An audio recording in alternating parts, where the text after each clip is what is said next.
केंद्र के इस बजट पर सुखविंदर सिंह सुक्खू ने इसे काला दिन बताया है। 0 पैसा जो है हिमाचल प्रदेश के 17 लाख हिमाचलियों को उन्होंने दिया है। असम में चुनाव है, केरल में चुनाव है, 17 के 17 राज्यों की करती, तो हिमाचल के साथ कैसे कह सकते हैं हम। मेरे विधानसभा क्षेत्र में ही गग्गल एयरपोर्ट आता है। सम्माननीय प्रधानमंत्री ने कहा, हिमाचल वासियों मैं 1500 करोड़ रुपए का पैकेज आपको देता हूं। हम अपना पक्ष सही तरीके से नहीं रख सके, या जो 7 सांसद इस समय भाजपा के हैं वो हमारी पैरवी सही तरीके से नहीं कर रहे। 7 सांसदों ने एक बार भी नहीं मिले। हिमाचल के लोग इवैल्यूएट करते हैं, याद रखना। भाई इलेक्शन यहाँ भी हुए, 4 सांसद के जीते, 6 एमएलए हमारे भी जीते हैं। सांसद भी तो सारे मिलके गए थे। मिलके गए थे, अमित शाह के पास भी गए थे। मिला क्या? जयराम जी को मोदी जी ने भी बुलाया था। उससे हमारे को मिला क्या? अब पीछे में देख रहा प्रेस कॉन्फ्रेंस हो रही थी, 1 इंच 1 पैसा रेलवे के लिए नहीं मिला, 1 पैसा टूरिज्म के लिए नहीं मिला। जो चुनावी मुद्दा है, कांगड़ा रेल क्यों रुक गई है? बताओ भैया, पूरे 61 पेजों में एक बार हिमाचल लिखा है। 61 पे में 7 कंगर को आरसी किया, पढ़े लिखों को फारसी किया। जो देश के अंदर शहर डेवलप होने हैं उनके नाम लिखे गए हैं, सोमनाथ से सिटीनापुर से लेकर ले पहले से लेकर, इसमें भी कहीं हिमाचल का जिक्र नहीं। अनुराग ठाकुर ने बहुत लंबा एक वीडियो जारी किया है कि 2300 करोड़ रुपए जो है प्रदेश का बड़ा है। और दूसरी तरफ जयराम ठाकुर का कहना है कि आप लोग जो है चुनाव जीतने के लिए चुनावी वायदे करें, उसको पूरा करना केंद्र का काम नहीं। तो कहने 61 पेज बजट उसी को कहते हैं। जो बजट से झटके के बाद अब प्रदेश ऐसे ही आर्थिक बदहाली में था। आपको क्या लगता है इसका असर कितना सरकार पर है? देश की और विश्व ने जाना है कि ये बड़ा मोह है, झुनझुना है।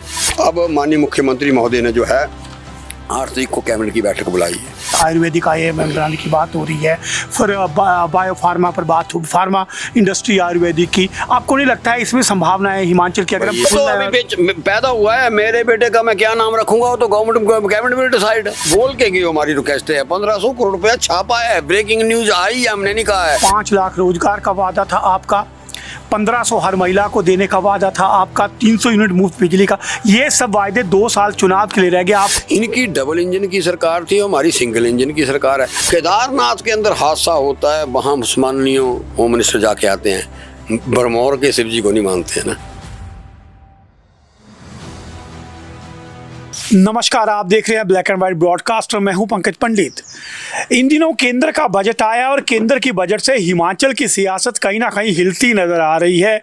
पक्ष विपक्ष एक दूसरे पर आरोप लगा रहे हैं। आज हमारे साथ हैं केवल सिंह पठानिया, शाहपुर से विधायक हैं और डिप्टी चीफ व्हिप है विधानसभा के कांग्रेस के। तो आपसे सबसे पहले पूछना चाहूँगा कि केंद्र के इस बजट पर सुखविंदर सिंह सुक्खू ने इसे काला दिन बताया है, तो ऐसा क्या है इस बजट में जिससे कि सरकार इस तरह से निराशावादी बातें कर रही है? सबसे पहले तो मैं ब्लैक एंड वाइट का धन्यवाद करना चाहूँगा और मैं कहूँगा कि 25 जनवरी 1971 को हिमाचल प्रदेश को पूर्ण राज्य का दर्जा मिला था और सम्माननीय महात्मा गांधी जी के आशीर्वाद से और उनकी सोच के आशीर्वाद से हमको देश को आज़ादी मिली और 15 अगस्त 1947 को हमारे को तिरंगा झंडा मिला और जिसका नेतृत्व की हमारे मैं कहता हूँ जो ऑक्सफोर्ड में पढ़े हुए हमारे देश के प्रधानमंत्री आदरणीय पंडित जवाहरलाल नेहरू को देश को चलाने का मौका मिला।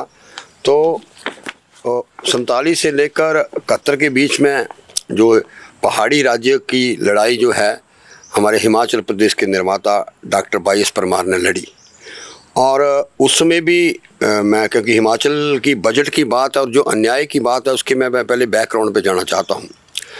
अगर सिरमौर के अंदर पंजोता आंदोलन ना होता, डॉक्टर YS परमार तो बैरिस्टर करके आए थे और वो उनको क्योंकि ईस्ट इंडिया कंपनी और अंग्रेज़ जानते थे जो पढ़ा लिखा ना केवल हिमाचल के अंदर, देश के अंदर जो आदमी पढ़ा लिखा उसको अपने बना इस तरीके से ड्यूटी देते थे, उनको बतौर जज उन्होंने अपॉइंट कर दिया। पंजोता आंदोलन हुआ, पंजोता आंदोलन में वो कूदे और उस आंदोलन के साथ मिलके उनके दिमाग में जो ये सोच आई, उन्होंने जज का पद छोड़ा। ये हिमाचल आज जो 70 लाख हिमाचली हैं ब्लैक एंड वाइट के सामने मैं उन लोगों को बताना चाहता हूँ हिमाचल प्रदेश कैसे पहाड़ी राज्य बना। तो उस पंजोता आंदोलन से फिर लगातार, कहीं लंबा नहीं जाऊंगा, लगातार लड़ाई लड़ी, दिल्ली के अंदर पहाड़ी राज्य की सोच को सामने रखा और वो दिन आया, टेरिटोरियल अपने वो काउंसिल भी बनी और 30 आदमी, देश की पहली जो जिसको लोकसभा अपर हाउस की बैठक जो है वो हिमाचल प्रदेश के विधानसभा में हुई, जहाँ न केवल देश की दशा और दिशा तय की गई, वहाँ ही 30 टेरिटोरियल, क्योंकि अब मैं बताओ डिप्टी चीफ पे वहाँ हूँ, 30 टेरिटोरियल के सदस्य थे। वहाँ डिबेट भी हुआ, हिमाचल बनाना चाहिए नहीं बनाना चाहिए। कुछ लोगों ने पक्ष की बात की, कुछ लोगों ने पक्ष विपक्ष की बात की। मैं धन्यवाद करना चाहता हूँ डॉक्टर बाईस परमार की उस सोच का कि उन्होंने दिल्ली की जो है केंद्र की सरकार को, उसको कहते हैं संघीय ढांचा, 3 मेंबर कमेटी आई, 3 मेंबर कमेटी के 2 मेंबर कमेटियों ने कहा कि हिमाचल नहीं बनना चाहिए, दो ने और एक ने कहा कि जो हमारी ज्योग्राफी, हमारा जो टोपोग्राफी है वो बड़ी मतलब कठिन है तो बढ़ना चाहिए। और दिल्ली संघीय ढांचा, उसको दिल्ली की सरकार एक आदमी के मैंडेट पे गई और हिमाचल प्रदेश का निर्माण हुआ। 25 जनवरी 1971 को स्वर्गीय श्रीमती इंदिरा गांधी ने, अगर कांग्रेस पार्टी ने जो है जब बाईस परमार को प्रदेश का नेतृत्व दिया तो 25 जनवरी 1971 को, जिसको हम आज अपना स्टेट हुड का हमारे को जो है वो दर्जा मिला, वो 25 जनवरी 1971 से लेकर 2025 तक पक्ष की सरकारें भी नहीं, संघीय फेडरल स्ट्रक्चर है हमारा, कोई 70 लाख हिमाचली अलग नहीं है, हमारा फेडरल स्ट्रक्चर है। जो भी केंद्र की सरकार स्कीम बनाएगी, जो केंद्र की सरकार का मतलब है पूरे कश्मीर से लेकर कन्याकुमारी तक, अटक से लेकर कटक तक 140 करोड़ जो हिंदुस्तानी है वो केंद्र की सरकार, उनकी सरकार है, तो हिमाचली भी उसी में आते हैं। तो 25 जनवरी 1971 से लेकर प्लानिंग कमीशन बना, प्लानिंग कमीशन के बाद हमारे के एक्सटर्नल और जितनी भी ग्रांटेड स्पेशल कैटेगरी हमारे को मिली, चाहे एक सरकारें नहीं, दिल्ली के अंदर दूसरी सरकारें नहीं, इंडस्ट्रियल पैकेज हमारे को मिला, अपना पहाड़ी राज्य में जो स्पेशल स्टेटस नॉर्थ ईस्ट के अंदर था वो हमारे को मिला। तो ये इतिहास रहा है, चाहे कांग्रेस की सरकारें नहीं, चाहे गैर कांग्रेस सरकार। तो अब ऐसा क्या हो गया जिससे आप संघीय ढांचे पर जो है सवाल उठा रहे हैं? ये क्योंकि ये पहली बार हुआ। सबसे पहले तो हमारी रेवेन्यू डेफिसिट ग्रांट जो है, जिससे लगभग 40,000 करोड़ रुपए का भारी नुकसान है, पिछले लंबे समय से आ रही। इस बार 0 पैसा जो है हिमाचल प्रदेश के 70 लाख हिमाचलियों को उन्होंने दिया है। आपको लगता है पॉलिटिकल डिसीजन है, राजनीतिक प्रतिशोध से लिया गया निर्णय है? क्या पता, इनको ऐसा लगता है क्योंकि इन्होंने पिछले जो राज्यसभा के चुनाव थे तो देश के अंदर सरकार गिराने की कोशिश इन्होंने की, यहाँ भी कोशिश की। मैं आपको एक्यूरेट करूंगा पठानी जी, मैं आज देख रहा था 17 राज्यों को रेवेन्यू डेफिसिट ग्रांट मिलती थी, जिसमें उत्तराखंड भी है जहां भाजपा की सरकार है, असम में चुनाव है, केरल में चुनाव है, 17 के 17 राज्यों की कर दी। तो हिमाचल के साथ कैसे कह सकते हैं हम कि 16 राज्यों में 524 लोगों की डेथ नहीं हुई है। 16 राज्य में इनकी ही केंद्र की सरकार की 3 टीमें आई, सम्माननीय प्रधानमंत्री हाई सर्वेक्षण और जगह नहीं करके गए, इनकी टीमों ने ही सर्वेक्षण किया। और जहां मैं बैठा हूं मेरे विधानसभा क्षेत्र में ही गग्गल एयरपोर्ट आता है। सम्माननीय प्रधानमंत्री ने कहा, हिमाचल वासियों मैं 1500 करोड़ रुपए का पैकेज आपको देता हूं और जो नुकसान हुआ होगा उस नुकसान की भरपाई भी मैं करूंगा। अब आपने प्रश्न छेड़ दिया, जो 22 आदमी इन्होंने कांगड़ा चंबा से मिलाए, जिनके घरों के नुकसान हुए हैं, उनको मैंने प्रेस कॉन्फ्रेंस में, उनको भी पैसे नहीं पहुंचे। तो क्या ये भेदभाव नहीं है? प्रधानमंत्री समान नहीं आते और भेदभाव नहीं है? अच्छा, 2023, 2024, 2025 लगातार हिमाचल प्रदेश देश की, खुद पार्लियामेंट के अंदर एक्सेप्ट किया, देश की सबसे बड़ी त्रासदी जो है वो हिमाचल प्रदेश के अंदर हुई है।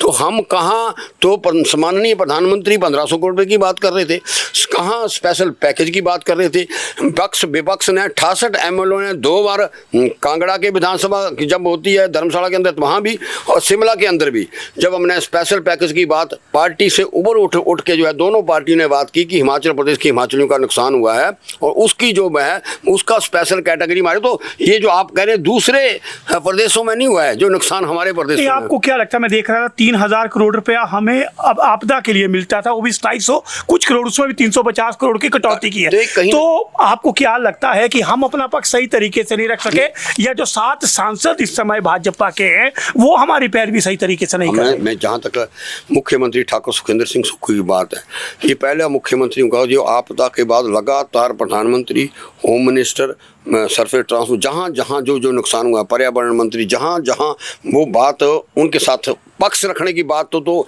ये पिछली 1-1.5 साल में कम से कम भी 41, मैं जो काउंट कर रहा था, 41 बार जगह जगह पे। अच्छा, फिर पक्ष रखने की बात ही नहीं है। जब सम्माननीय हमारे देश के होम मिनिस्टर अमित शाह जैसे मुख्यमंत्री मिले, उन्होंने उसी दिन कहा कि मैं टीम को भेजूंगा। 4 टीमें इनके आई, पक्ष रखने की तो बात नहीं है। इनके IAS आए, इनके एक्सपर्टीज़ आए, वो एक्सपर्टीज़ की रिपोर्ट ही उनके पास थी, जो हमने नहीं कहा।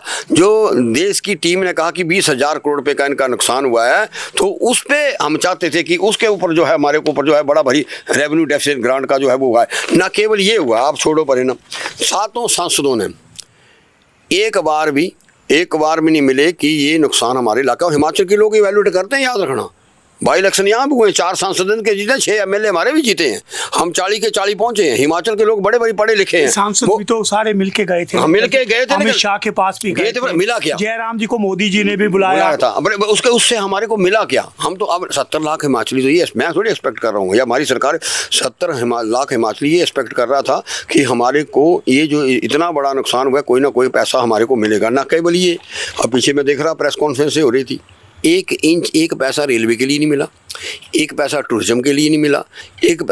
हिमाचल का मैं बताऊं आपको, आज मैं पढ़ रहा था, अश्विनी वैष्णव का बयान था कि उन्होंने सबसे ज्यादा बजट रेलवे का इस बार दिया है। ओ यार, पर मैं कांगड़ा के रेल की बात करता हूं, जो चुनावी मुद्दा है, कांगड़ा रेल क्यों रुक गई है? ये बताओ भैया, पूरे 61 पेजों में एक बार हिमाचल लिखा है, 61 पे एक बार हिमाचल लिखा है, माउंटेन ट्रेल। ये मैं आपको बताता हूँ, मैं तो सारा बजट ये मैं 26 बार, 28 बार स्पेशल कैटेगरीज, हमारे एक्साइज में ड्यूटी फ्री, और यही नहीं, जब बजट आता था ये 61 में एक बार बजट है, एक बार, वो भी का जो पास्चर थे हमारे ट्रैकिंग पे, ये 61 पेजों में एक बार हिमाचल प्रदेश का जिक्र करना, वो भी वही छोड़ो परे, जो टूरिज्म के दृष्टि से जो 69 टूरिज्म के पर्यटन, क्या पर्यटन हाथ कंगन को आरसी किया, पढ़े लिखों को फारसी किया, जो देश के अंदर शहर डेवलप होने हैं उनके नाम लिखे गए हैं, सोमनाथ से शतीनापुर से लेकर ले पहले से लेकर, इसमें भी कहीं हिमाचल का जिक्र नहीं। तो इसका मतलब हमने तो पक्ष रखा है, जो 7 सांसद जीत के गए हैं उन्होंने हिमाचल प्रदेश के हितों और उसको उन्होंने आगे क्रॉस ही लगा दिया कि अपने केंद्रीय नेतृत्व। कल अनुराग ठाकुर ने बहुत लंबा एक वीडियो जारी किया है कि 2300 करोड़ रुपए जो है प्रदेश का बड़ा है, और कहीं ना कहीं जो है फायदा मिला है। और दूसरी तरफ जयराम ठाकुर का कहना है कि आप लोग जो है चुनाव जीतने के लिए चुनावी वायदे करें, उसको पूरा करना केंद्र का काम नहीं है। भैया हम तो 70 लाख हिमाचली की बात कर रहे हैं, या तो ये इस बजट को कोई अनुराग ठाकुर जी का अपना बजट होगा, जयराम ठाकुर, हम तो कह रहे हैं 61 पेज बजट उसी को कहते हैं, जो पेपर लिख के आया पैसा वो आना है।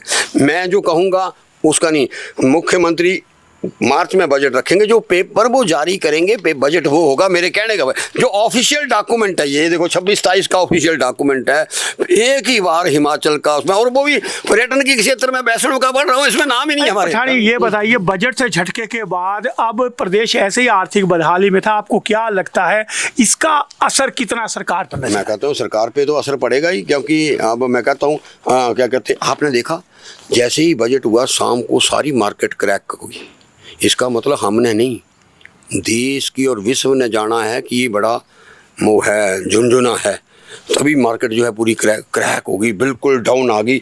ना केवल वो डाउन आई, हिमाचल प्रदेश के माननीय मुख्यमंत्री महोदय ने पहले भी, मैं कहता हूँ पहले भी जो है जो पैसा हमारा लुटाया गया था और जो पैसा लीकेज थी उसको रोका, उसी से ये 3 साल हमने पैकेज भी दिया बिना केंद्र सरकार के मदद से, 7 लाख रुपये भी दिया।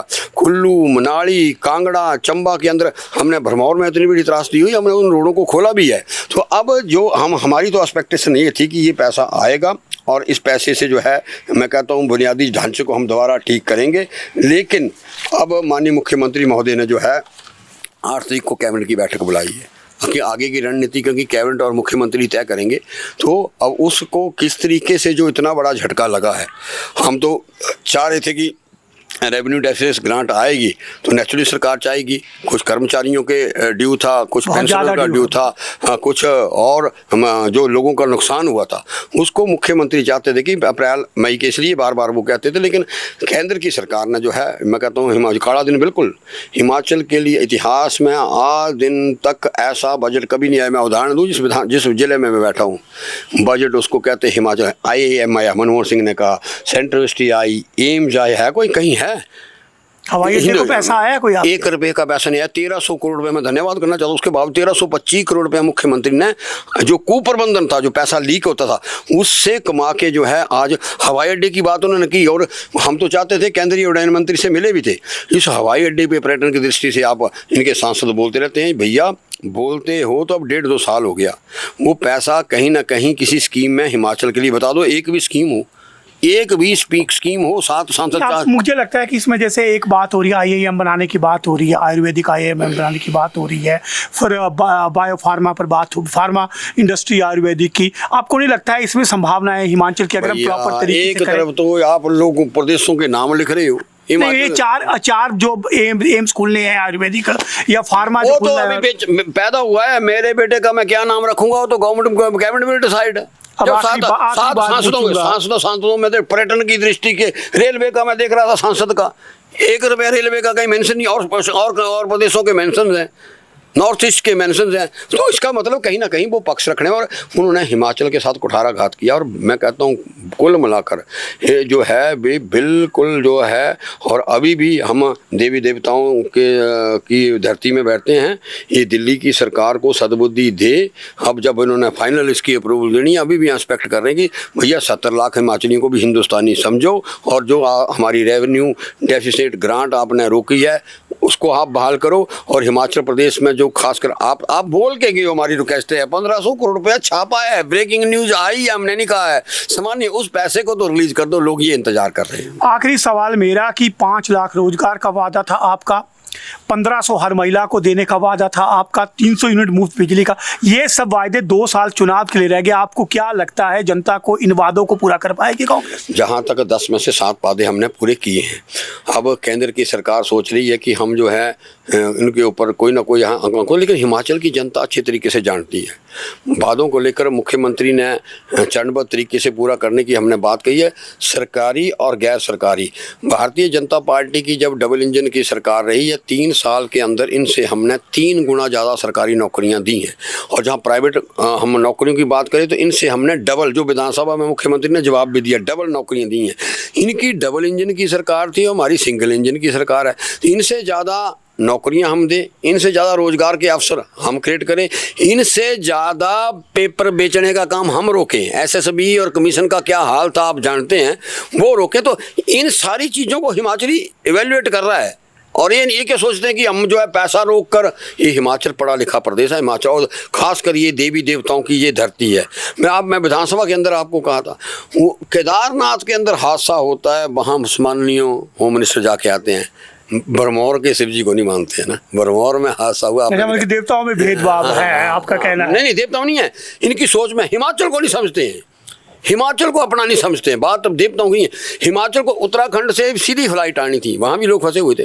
तो हिमाचल के साथ में जो आपको बजट में जो इन्होंने हमारे साथ भेदभाव किया है, ये उस वक्त भी होता रहा जब हमारी पे आपदा आई है। तो आपदा में आप बात कर रहे हैं भी उत्तराखंड में 1600 करोड़ रुपये का विद इन नो टाइम पैसा पहुँचा है, और जो पैसा उसके बाद पहुँचा है, तो उत्तराखंड को आप RDG के साथ कंपैरिजन तो कर रहे हो, लेकिन जब वहाँ नुकसान हुआ तो सम्माननीय होम मिनिस्टर जाते हैं और हफ्ते 15 दिन में वो पैसा रिलीज कर दिया जाता। तो हमारी एक्सपेक्टेशन भी थी, जब हमारा नुकसान हुआ तो यहाँ के लिए हिमाचल वासियों को भी पैसा रिलीज होना चाहिए था। पठानी, जब सरकार पे आता हूँ, सबसे पहले डिप्टी चीफ मिनिस्टर जो है वो मंच पे अफसरों के खिलाफ मोर्चा खोलते हैं, फिर विक्रमादित्य का बयान आता है, IPS IAS खोलते हैं। अब गोमा जी द्वारा भी एक विशेषाधिकार जो है नोटिस जो है वो दिया गया है विधानसभा अध्यक्ष के पास। आपको क्या लगता है सरकार और अफसरों के बीच में कुछ चल रहा है ऐसा जिससे कहीं ना कहीं ओवरऑल स्थितियां प्रभावित हो रही हैं? आज मैं बजट के बारे में, इसके बारे में जब मैं पत्रकार सम्मेलन करूंगा तब आपको बताऊंगा, शिमला जाऊंगा। आज मैंने बजट के बारे में चर्चा रखी है, इसके बारे में जो है मैं बोलना जो है उचित समझ। चलिए, मुझे लगता है कि जिस तरह से केवल पठानिया कहना है कि कहीं ना कहीं राजनीतिक भेदभाव से हिमाचल प्रदेश की अनदेखी हो रही है और ये बजट जो है वो प्रदेश की आर्थिक व्यवस्था जो पहले से ही चिंतनीय है उसमें और समस्याएं आएगी। अब देखते हैं सुखविंदर सिंह सुक्खू ने कैबिनेट बुलाई है, उससे कैसे निपटते हैं। पठानी जी, आपका ब्लैक एंड व्हाइट से बात करने के लिए बहुत बहुत आभार। ब्लैक एंड व्हाइट और पंकज जी आपका बहुत बहुत धन्यवाद। ब्लैक एंड व्हाइट जो है इसी तरीके से, न केवल बजट, मैं पिछले लंबे समय से देखता हूं कि आप जो समाज के साथ, गरीबों के साथ, नौजवानों के साथ जो मुद्दे हैं आप दिन प्रतिदिन उसको जो है वो उठाते हैं। और ये लोकतंत्र में जो हमारा खासकर ये मीडिया है, चौथा स्तंभ है, ये राजनीतिक आदमी की अपनी ड्यूटी है और लोकतंत्र में जो पत्रकारिता और खासकर जर्नलिज्म की अपनी ड्यूटी है।